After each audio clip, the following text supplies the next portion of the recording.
I used to think that because I have a small garden, I should stick to small accessories and small furniture.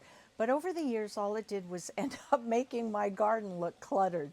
So in this video, I'm going to show you 3 successful examples, what they are, why they work, and how you can implement them too.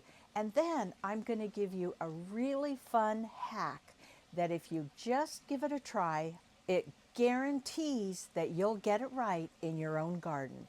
So let's talk. So the first thing that I want to show you is the scale of your furniture. When we first built this table out of the recycled wood, we salvaged it from an awning that we had. The original table ended right here. So it was enough for 6 people, but it didn't fill the space. It didn't feel luxurious. It wasn't a focal point. And the minute we cut that first piece of wood and put our chairs up to it and saw that it didn't fill the space, we knew that it was too tiny, too dinky. It looked flimsy. So we extended it. Now this table seats 10 people.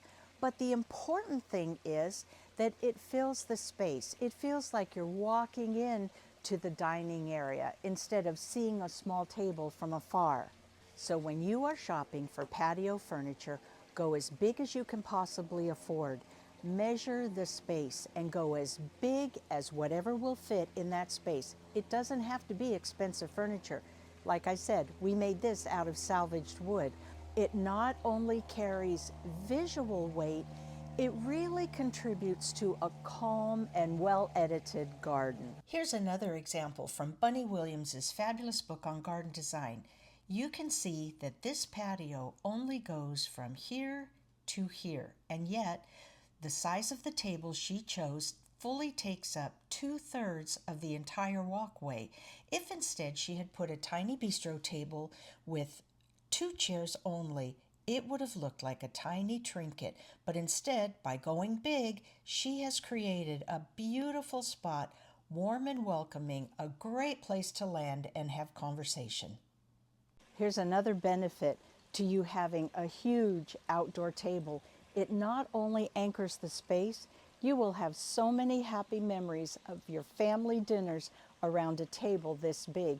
And when we're not using it for eating outside, you've seen me film videos right here. It's a wonderful workspace. This one piece of furniture is the hardest working piece of furniture that I have.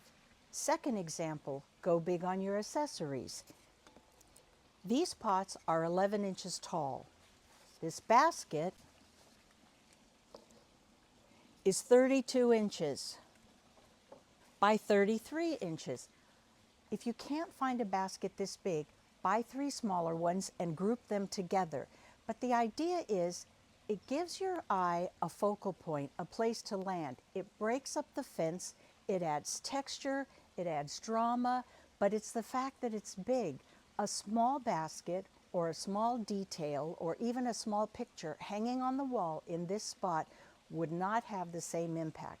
So here I've put up a basket that is too small, just to show you the difference, because this is the thing that most people get wrong. It's not that the basket is the wrong thing. A basket's wonderful. It's that the basket is too small. So if you can't find a large one, then buy 3 and group them closely together, because the eye reads it as one solid piece. And that's a perfect example of why just because you have a small garden doesn't mean you're stuck with small accessories. So go big on your accessories as well. If your local nursery doesn't have huge accessories like this, try salvage places or look online. Worst case scenario, if you can't find something big enough, buy 3 smaller ones and put them together. If you watched my video on container gardening, you know that I love huge pots, big oversized pots.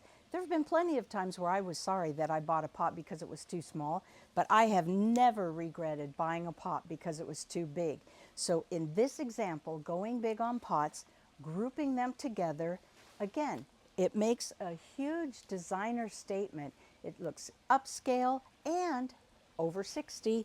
It's easier on my back to work up high, counter level. I can easily prune and water these guys.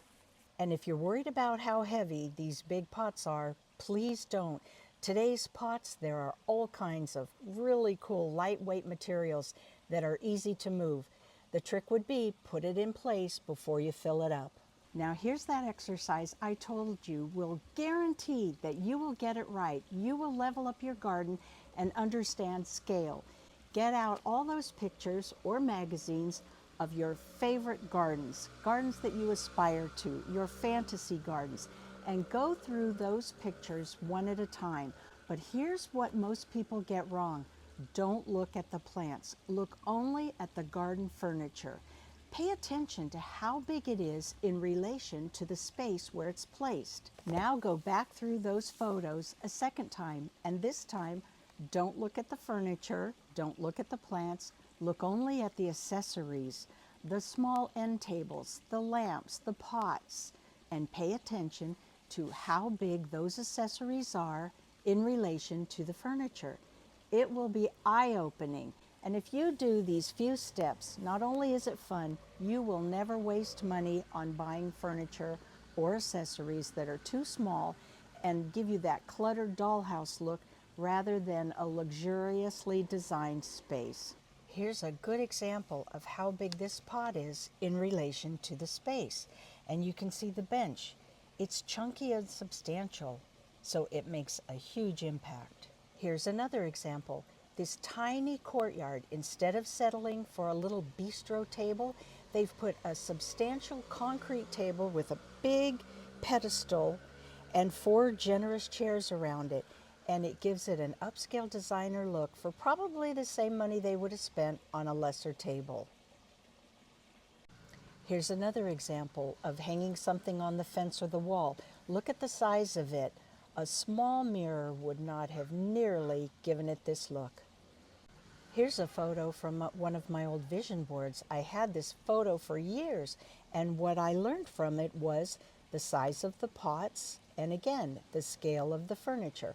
Not sure I would use white, but it's the size of it. Now that you understand the single most important concept in small garden design, you will be able to transform your own small garden. Let me know in the comments what questions you have, because I would really like to add value. I would love it if this video became a working blueprint for you and a roadmap so that you can level up your small garden design one step at a time. Thank you so much for being here. I hope you'll join my small community by subscribing, and I also hope you'll come back and watch the video I'm working on next. I'll see you soon.